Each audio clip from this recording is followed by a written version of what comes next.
Before the ODI Cricket World Cup started, honestly, a lot of us, including me, were very, very skeptical whether this ODI format will sustain. It should be changed. A lot of important voices in international cricket said that it should be cut down to 40 overs.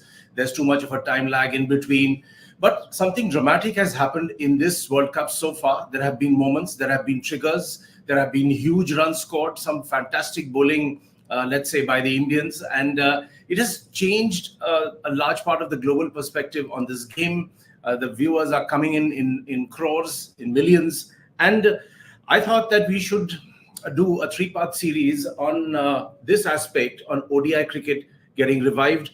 So to get a completely different perspective from the usual sports journalists that we have Anindo Datta joining us from Singapore. Anindo is an international banker. He has authored quite a few books on cricket and in other sport. He's an avid fan of the game. A very warm welcome to you, Anindo. Thank you very much, Arup, and thank you for inviting me. It's a pleasure to be here. So let's begin with some of the moments, Anindo, because it is the moments which absolutely gave a trigger to this game. And the first one that comes to mind is the Angelo Matthews timed out incident. It's the first in international cricket, a dismissal of this kind. And a lot has been said and done already. But the most important part was it lack of sportsmanship? Was it gamesmanship on Shakib Al Hasan's part? What were your thoughts? Well, what I can say is it's given a new life to meme makers over the last few days since that happened. But if you look back at it, Shakib Al Hasan doesn't come with a particularly good reputation, whether you are looking at a fan base, maybe a non-Bangladeshi fan base, or if you look at match officials. I haven't spoken to anyone who's had very good things to say about his behavior over the years. So if you were to expect this, you would expect this from Shakib. But stepping back from that, I think if you look at the episode itself, there is a lot of learning in that for match officials, for cricket administrators. In that, I mean, it's too long to go into now because I've had a lot of discussions on the back, very interesting discussions on the back end with very senior match officials as well on this and how it's looked at. But I think the consensus is that the law is not going to change. The law has been there for some time. The law has not had occasion to be used because someone's not, wanted to get an opposition batsman necessarily out this way. Shakib chose to do it and raise the stakes, if you like. But what that did was, I think it put the onus back on the umpires to actually look at this episode, learn from it in terms of how they react, how fast they react, what are the things they should look at, what are the questions they should ask before they make that decision. Because that 2 minutes can pass and the captain, another captain, arguably can ask for this. But the fact that the strap broke at 1 minute 55 seconds was not noted by the third umpire. What the third umpire noticed was the 2 minute timing, because that was the process that was in place for the third umpire to follow. This was not a part of the process to look up and see what the batsman was doing. If that becomes a part of the process, I think from a safety standpoint, where clearly Murray Rasmus should not have given that out, that could have been taken care of. And in future, I suspect that is going to be taken care of. From Angelo Matthews' side, I think he never expected that. None of us ever expected that. So his first instinct was to ask his dressing room for a new helmet rather than tell the umpire what the problem was, right? And that expired the 2 minutes. So I think there's a lot of learning, but from what I've been told by the match officials I've spoken to, not the match officials who officiated here, but very senior people, that it is unlikely after they've had a conversation on this, that there is going to be another timed out incident in international cricket anytime in the near future. Okay, and some very big international names, including the Bangladesh bowling coach Alan Donald, Mark Waugh, Damian Martin, and many others have blasted Shakib and said that this should never have happened. The interesting part is that the same debate goes on Munkadid, and it goes on happening again and again. But that is another story. So let's move on to the second. Besides the fact that Munkadid, the term doesn't exist. And I'm very particular about that. Exactly. So let's go on to Glenn Maxwell. And obviously, two of his innings. One is the 40 ball 100. And Sunil Gavaskar said that there was a time when I used to take 40 deliveries to score my first run. And here you have Maxi hitting 100. And the second one, which a lot of us saw, was that extraordinary 201. Now, what I want from you, Anindo, is your perspective on the style of his play. He brought in a lot of T20 cricket. The fact that he was cramping gave him the license to not move around. He's a very avid golfer, so they said that he was just teeing off. But it's easier said than done to tee off at this level. And also the point remains is that the AB de Villiers legacy of 360 has been virtually usurped by Maxi now. Yes, but I think there's another aspect to this. It's the mental aspect. So if you were looking at Maxwell, when those two catches were dropped, and the third when he was LBW, and he was fully, it was an appeal of hope, if you like, the DRS. He was as taken aback, if not more, than other people when he found the ball going above the stumps. And if you looked at the expression right after, it was very clear that he knew that he could do whatever he wanted that day, and it was the best chance in his life to get away with it, right? So from that point on, he went berserk. Then I think the interesting thing is that once he got his cramping is when the real unorthodox golf shots, teeing off shots, which you're talking about, started. And he's got immense skill.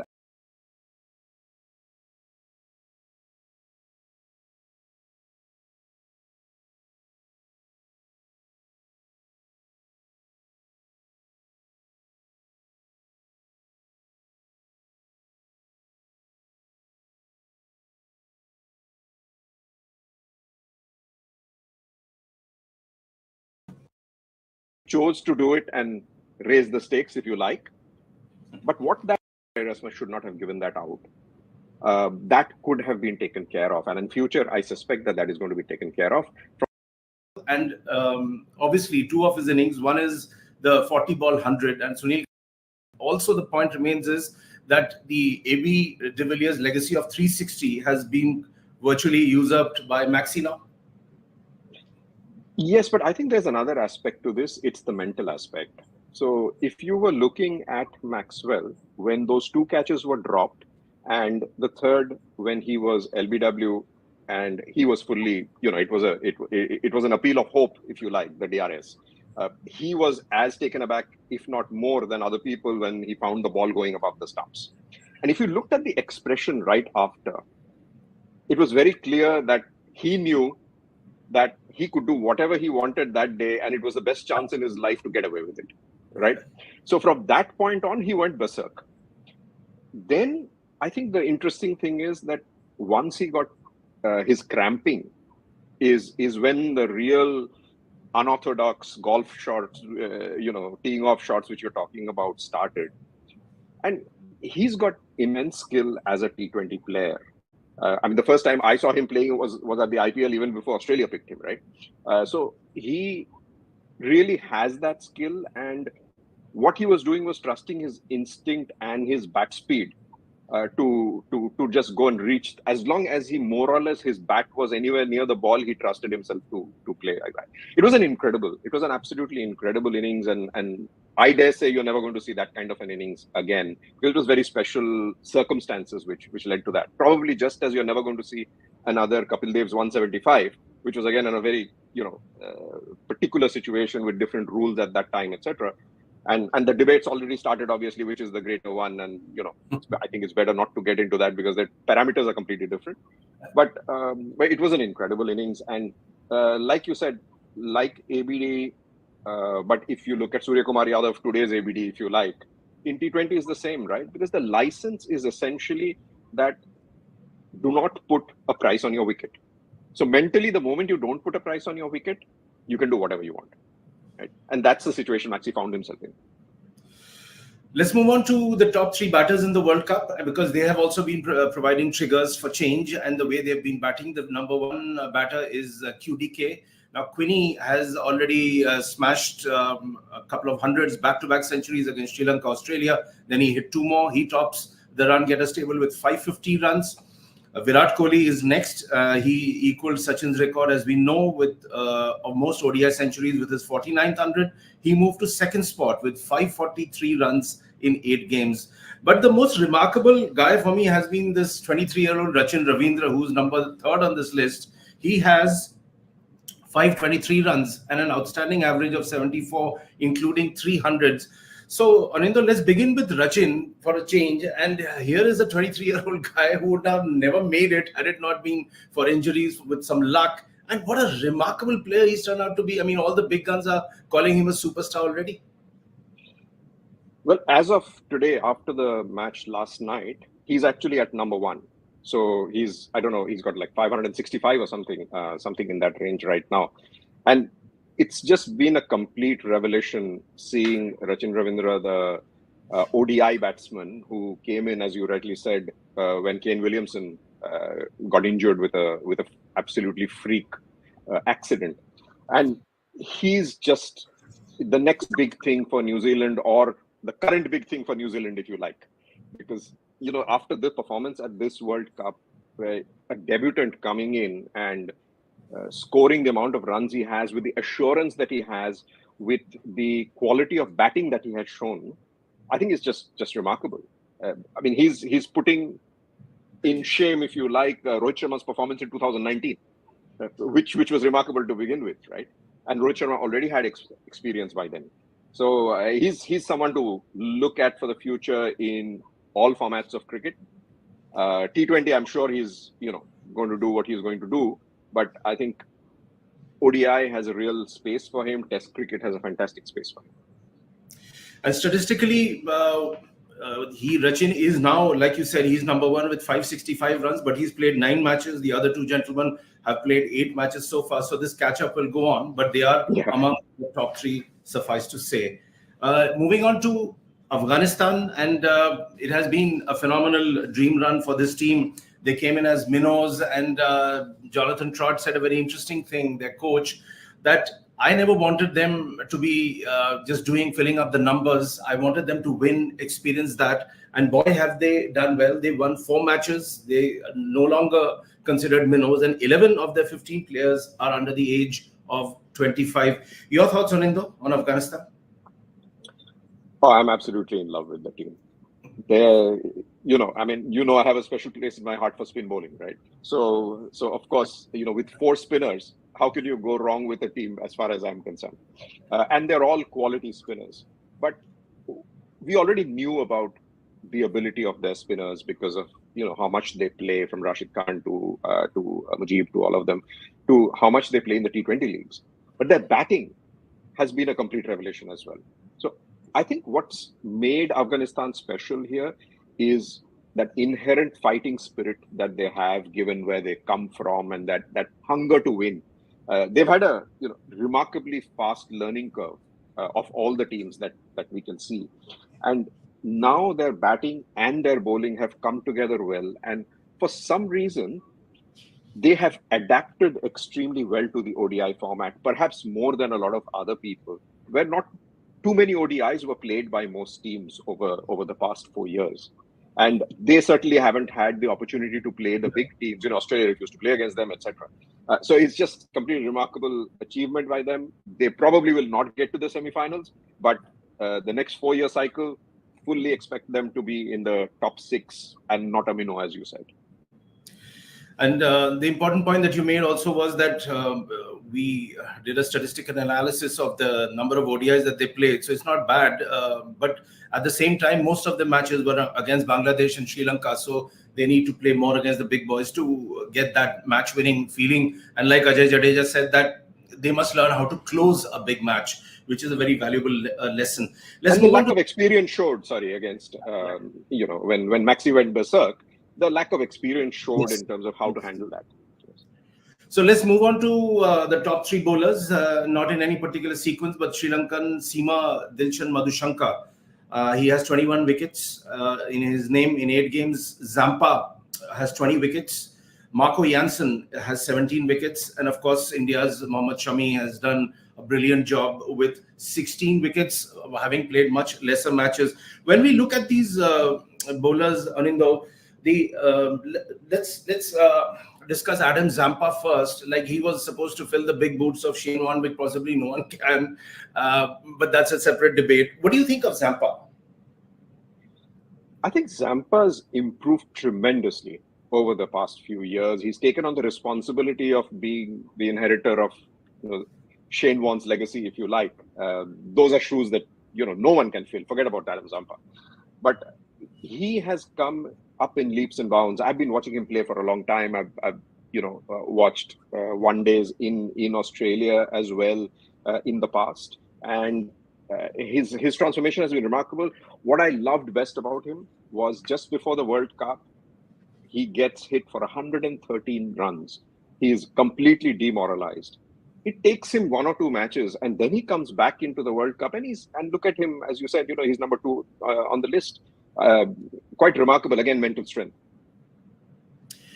Let's now have a quick chat on the ODI revival triggers. And I know it's a longish topic, so over the next 2 episodes, we can keep chatting about it. But for today, I just wanted to concentrate on 2 to 3 pointers. The first one is that many experts are saying that the death overs have now been pushed to 35 to 45, which is why you see more runs being scored. The power plays help, and at the same time, the bowlers have to be far more away. Also, the captain of the bowling team has to be very, very canny as to when to use his main strike bowlers, Ananda. I mean, statistically, I haven't looked at it, so I can't tell you whether that's right or not. My observation is that teams have decided that overs 45 to 50 is when they are going to go completely berserk, as long as they have batsmen available. And that is sort of the T20 format coming in there.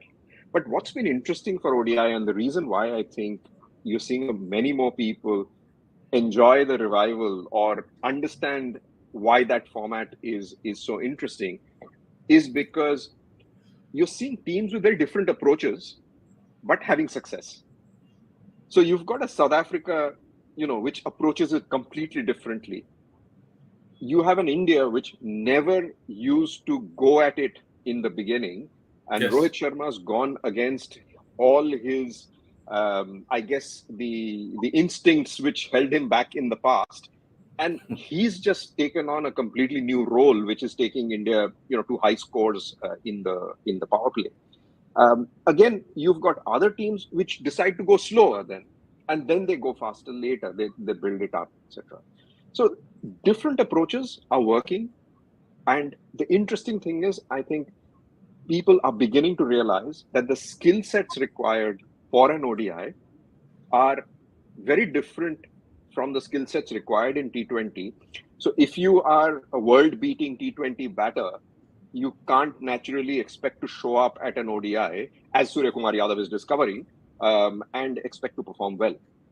Because it's sort of between the test and the T20 format from an approach standpoint.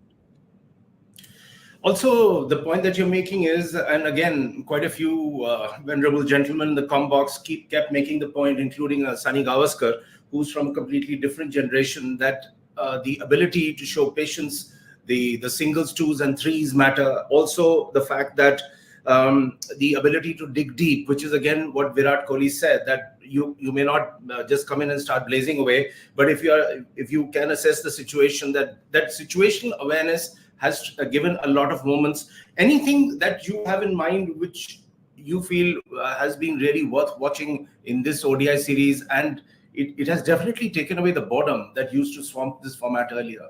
I mean, in certain parts. Yeah, I think the fact that different teams again have taken different approaches means that the overs, let's say 25 to 35 or 20 to 35, which had become enormously boring because it was so formulaic, like T20 is formulaic. You know what's going to happen when, right?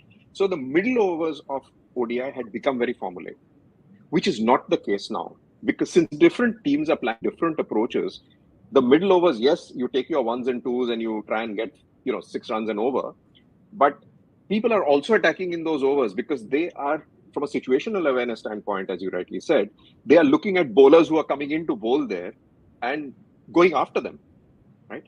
Which before this World Cup or 1.5 years ago, you wouldn't see teams going. So I think people are discovering how to win here, and they are finding that they can change the way they are playing and finally get to the same result, which is a very exciting thing for the format. Talking about the audience, and that's the last point on this show before we wrap, do you see a difference in expectation where the audience is concerned between watching a T20 game and an ODI game? And why is it that in this ODI World Cup, there is a lot of excitement here in India? Well, the excitement, I would imagine, is to a great extent due to the fact that India is playing well. So let's be fair about that. If we were in England's position on the table, I don't think there'd be so much excitement, and you'd have whatever number of crores of people are watching on live streams. So just being very pragmatic about that.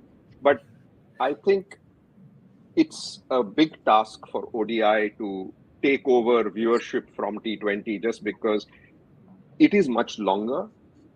It requires more time commitment from people to be at the game. So the crowds that you see in T20, whether it be IPL or because it's in the evening, it's easier for people to go, it's easier for families to go, etc. And it's it's formulaic.